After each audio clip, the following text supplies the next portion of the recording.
It's your boy. What you want? Back, Player T, that's me. Hood. Doing it really, really big. Y'all see who I got with me right here. My man Mikhail Tot. Hello. From In Guns We Trust. You know what I mean? Now, Mikhail, I really appreciate you being on the show, man. Thank you. Now, Thank you.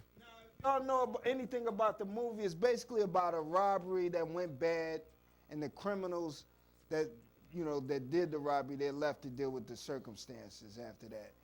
Essentially, it's like just one big train wreck.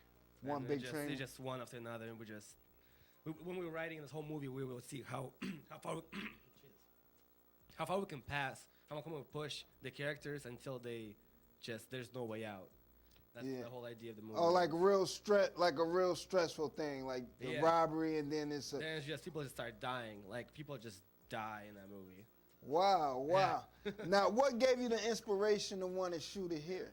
Actually, I'm from Russia. I'm actually originally Russian, so I'm not from here. Yeah, I've been here for 14 years, and growing up, I hear all these stories, all these crazy stories about this one guy who owns this guy money, and he chopped his fingers off, and all that stuff, you know?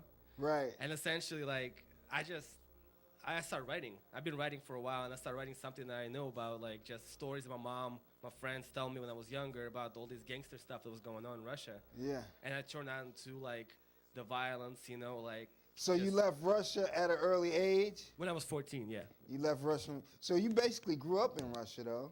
Yeah, I'm 28 now. What they say, all the gangster stuff come from Russia, so yeah. Yeah. So essentially, that's the whole movie. It's like, it's not a based on true story. Y'all want to bring that gangster stuff over here, man. We trying to get it together, man. I'm not like that. No, Okay. it's all like from, like, you know, the stories you hear. Right. And you're just like, that'd be kind of a cool movie if somebody makes that. So. Right. So what was the reason you left Russia? You figure you got a better opportunity here or what? In Russia, you don't really get that much opportunities unless you're rich. Then you go like higher up, and then you just work for somebody who's richer, or you just go to army and you just be in army for like 10 years. And there's also draft system, so you have no choice. If my parents want to move here, my mom wanted to move here because I was 14, and if I turn 18, I have to go to army. Have to go to army. Yeah, so I can't go to college or nothing. So when I came here, wow. Yeah, so I went to college. I got a full scholarship. I did all this stuff, and then moved to Cleveland afterwards. Wow. So you see, it ain't that sweet, you know? Yeah, it's a lot of things going on, man. So were you nervous coming here? Upon getting here, were you nervous? Anything would have been better. Anything would have been better in Russia. So you felt like kind of like a kid in a candy store, new opportunities, Yeah. new beginnings. Mm-hmm. You know, how did it go? You met friends right off the back or what? No, actually, I had zero English skills. Like, I know zero English when I moved here. Hold on, wait. Yeah. Hold on, let's fathom that. Went from not having no English skills to In Guns We Trust, baby. Yeah. Then again, Guns We Trust. What else you gonna probably get the guns up before you get all the language down. You know what I mean? That's hot though. That's hot. So what, you enrolled and you went to filming school and none of that? No, I was actually lazy in college. I just majored in Russian.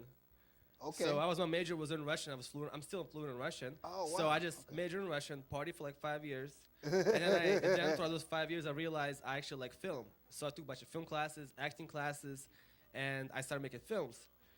What made you realize you like film? Like you were doing short stories or what? I was filming parties. Filming parties? Yeah, my first filming I was doing, Girls Gone Wild type of stuff? Not as risque. Okay. Yeah.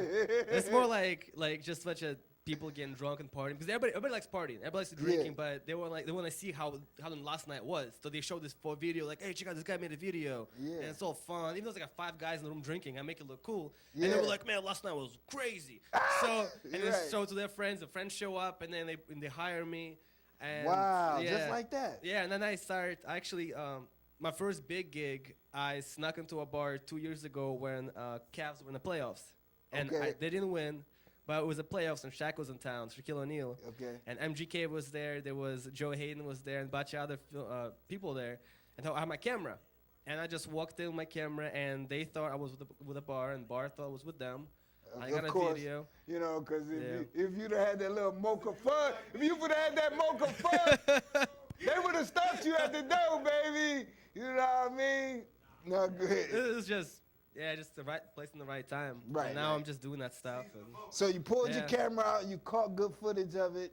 yeah, And then people around you loved it. yeah, they not right away. Yeah. Because they were like, who is this guy? Yeah. But then I started doing the trademarks and I actually won Best Filmmaker in Ohio last weekend. Yeah, we got it. Whoa. Ohio Entertainment Awards, Best Filmmaker in Ohio. Wow. That had to put a lot of shell in your wind, you know, a lot of wind in your It cells. was insane. It was insane. To be recognized for what you do and everything Yeah, like that. I'm still hungover from partying. Yeah, yeah.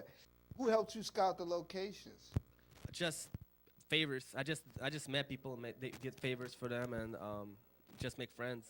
It's all about that. Like it's all about connections.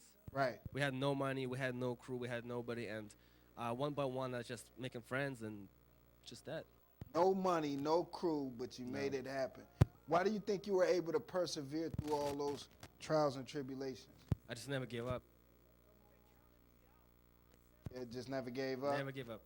So is that the key? That's what we got to do. Just stay focused, stay determined, not let anything derail us. Yeah, and help other people. Like I met random people who are really like right now my best friends by being at the right place at the right time and just help somebody on set.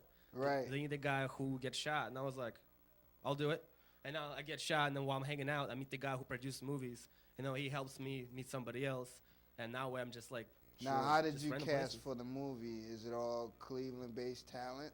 What I did, except for one girl, this young girl, she was in the movie. She was from Detroit, but I want to keep everything Cleveland. I mean, there's so many good actors here, like actors, editors, special effects I guys, seen everything. scenes from down in the projects Yeah, in the film. Did you have anybody down there? You yeah, know? we had the hookup. Yeah, the hookup. We got the hookup. How were you? How many days did you spend down there shooting? It was all quick. It was all quick. Every scene we shot was quick. We got in, got out. Got That's in, it. got Yeah, out. I hate procrastinating. And Was there a everything. lot of questions? Hey, what y'all doing down here? Yeah. What y'all shooting? I had to. The cops won't let us shoot anywhere. The cops said if we see guys in the street, you would be on the permit. And it was like $300. I'm like, that's You the didn't whole really budget. care about that. You No, got what so you could and got I out had of to there. go. I had to go door to door. I had to print out a piece of paper saying, "Hey, my name is Mikhail Tot. I'm making a movie. You see a bunch of dudes with guns. Don't call the cops. Yeah. We have coffee, cameras. Stop by, say Did hi." the youth like, hey, I want to be in your movie. I want to be in your movie. People do that, yeah. And it's nice to just, but the cops didn't really like us that much. But they Right. were cool afterwards. After they were like, "Oh, it's a cool movie." We're just Right. like, thanks. Now it was produced by John Spalding. Yeah, he is actually. He's a great guy. He's been around for a while, like in my circle. He's just a dude who used to get drunk with, Okay. and then he might produce my short films like from years back.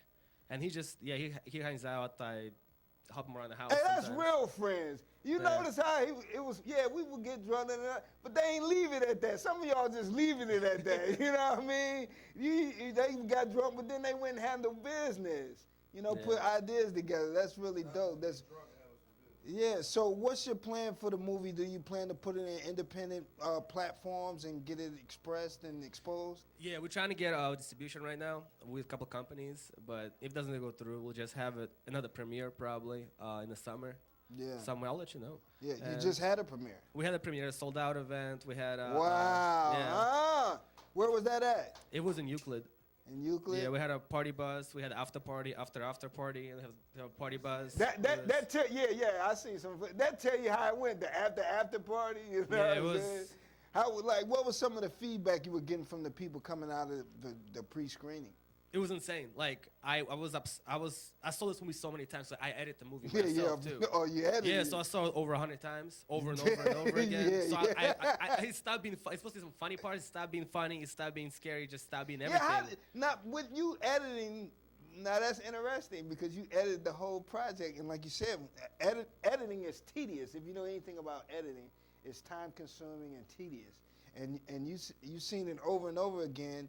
How were you able to stay focused and not fall out of love with certain scenes and certain things, and just get all discombobulated with what you got going on? I had two really good friends help me out on this. My co-director, Donn R Nottage, he couldn't be here right now, but he did all the researching, re-editing, and my friend James Naaman, both of them just helped me edit too, for like just recycle the editing, you know, getting a better and better edit each time. Well, yo, I want y'all to check out the movie. Where can they find the movie at if you want them to patronize you or check anything out, or at least, what you got going on? If you add me on Facebook, it's just MikhailTot.com, Mikhail Tot on Facebook, and I'll just send you a private link if it's like, just to see it. But I can't be online anywhere yet.